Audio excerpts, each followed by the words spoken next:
Genevieve Collins, Texas Director for Americans for Prosperity. Thank you so much and welcome to Eye on Politics. Thrilled to be back. So let's talk about school choice. We're very bullish that this will pass and will be the largest school choice plan in American history. And so talk to me about this because what we have seen is Democrats and critics of the bill, some Republicans, are not too excited about it. They say that this is going to hurt public schools and takes away funding from public schools. What's your reaction to that? Well, I think that that is just factually untrue.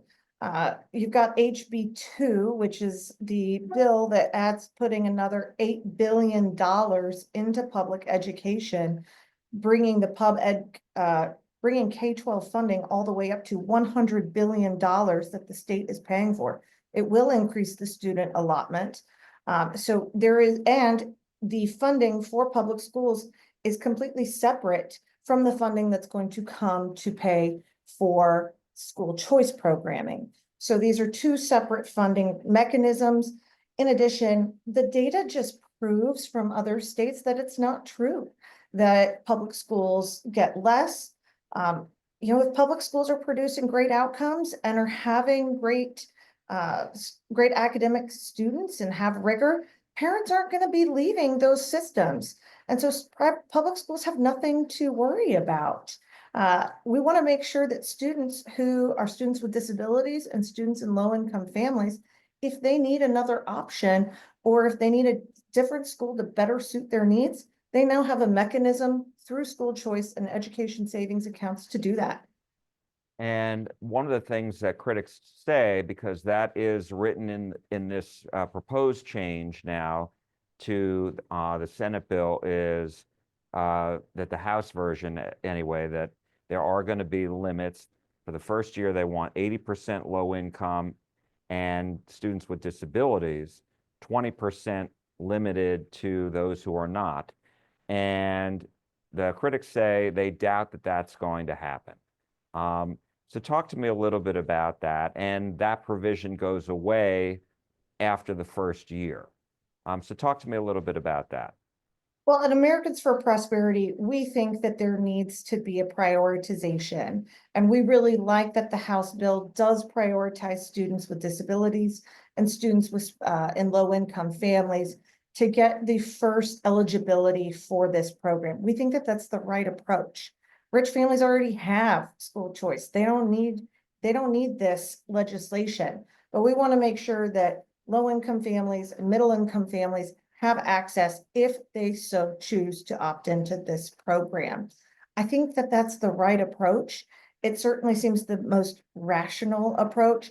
I would like to see these kind of caps, if you will, or this prioritization be consistent year over year, just because these are the kids that need more support, more outcome, better academic rigor, and should be driving the outcomes of our state. So we would like to see this be more than just 1 year, and we think that that's better for the whole state. And is that part of the conversation that you've had with Republican lawmakers? It is. It absolutely is. And I will tell you that the Republican lawmakers that we're meeting with are very open to it because they also see that there are plenty of families that have students with disabilities and are in low and middle income brackets. And they think that that's a reasonable legislative request. We've also heard concerns about this in the out years, being a potential budget buster. And I asked, Governor Abbott about this directly last week at the news conference at the Capitol. And he said that's really up to the legislature to decide what the actual budget is for this kind of a program.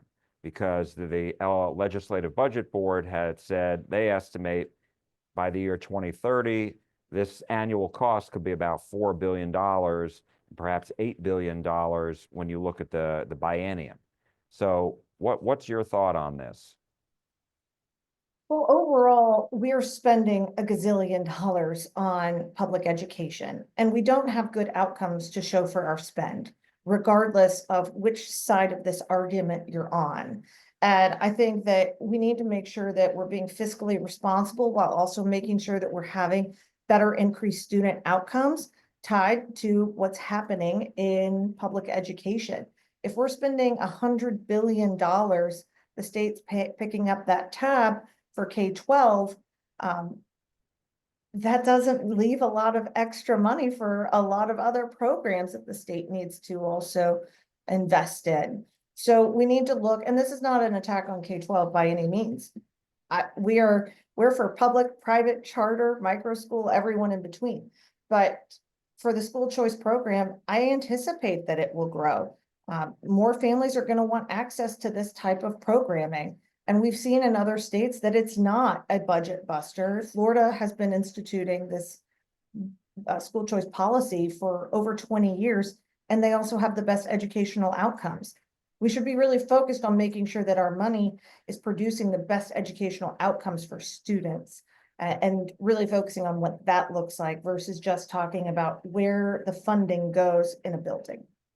My last question to you is, how confident are you that this, if it makes it to the full house, it will pass in the full house? I'm very confident. I've met with, I don't know, 70 members. It's what it feels like already. Our team has been very busy meeting with legislators, both here in Austin, but also bringing real volunteers and activists and students and parents to district office visits, really showing the story of Texas and who wants this bill. And I think that a number of legislators are totally solid. I think those who were previously skeptical are cautiously optimistic and or on board. They just don't want to be loud and vocal about it now. I think that this is going to pass.